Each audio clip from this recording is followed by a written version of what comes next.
السلام عليكم ورحمة الله وبركاته، كيف حالكم؟ إن شاء الله يا رب الكل يكون بخير وصحة وعافية، آمين يا رب العالمين.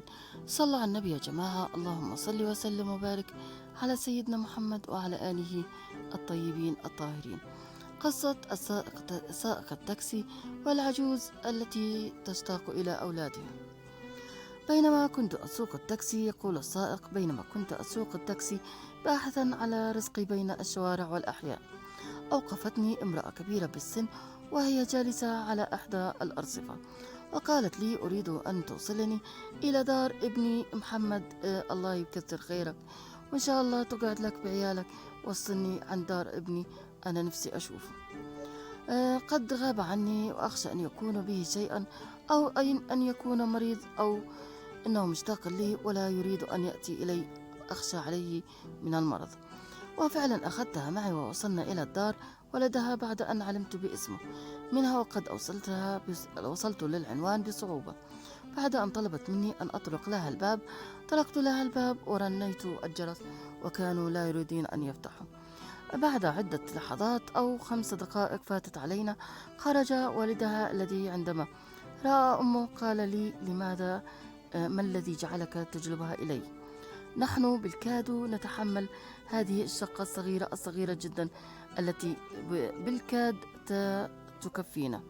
وطلب مني أن أخذها إلى أخي الثاني وأعطاني العنوان، وبالفعل ذهبنا وطرقت الباب للابن الثاني، وخرج هو وزوجته، وبدأ ينظر إلى زوجته ويتمتم ويتكلم معها: خلينا ندخلها بس اليوم علشان حرام، هي أجت من مشوار طويل.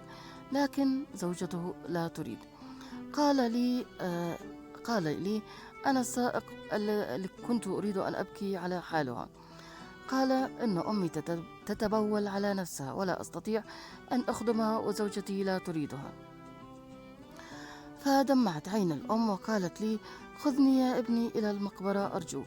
وفعلا أخذتها واصطحبتها إلى أحد القبور، والذي كان قبر زوجها هناك. وجلست إلى جانب زوجها وبدأت بالبكاء، وقالت وهي تبكي: منذ رحيلك يا أبو محمد عني لم أذق طعم الراحة. ادعي لي أن الله يأخذني إلى جوارك. أولادي لا يريدوني، وزوجاتهم لا يريدوني أن أكون معهم. يا ليت الله رزقني بمن تكون حنون علي، أو يرزقني الله بقبر عن قريب لكي أكون معك وبجوارك، لا أريد تلك الحياة التعيسة. وختم السائق حكايته لنا بالقول: إن الموت والرحيل إلى رب رحيم أصبح أحن من قلوب بعض الأبناء على أمهاتهم. حسبي الله ونعم الوكيل على كل ابن بيعمل بأمه هيك، ما بيستقبلها ولا بيكون معاها. إن ما كنت معاها بالضيق لم تكن معاها بالفرج. أعلم يا أخي، كما تدين تدان، وسيفعل الله ويعمل بكم أكثر من ذلك. واللي عنده ابن سوف يقوم برميه إلى القمامة، ليس إلى دار المسنين بس. هاي كانت قصتنا لليوم يا أعزائي. ما فيش بعد الأم والأب، كن حنون معاهم، بحن عليك رب العرش العظيم. زي ما قلنا كما تدين تدان، واللي له ابن راح يذوقه من نفس الكاس اللي شرب بيها أمه وأبوه.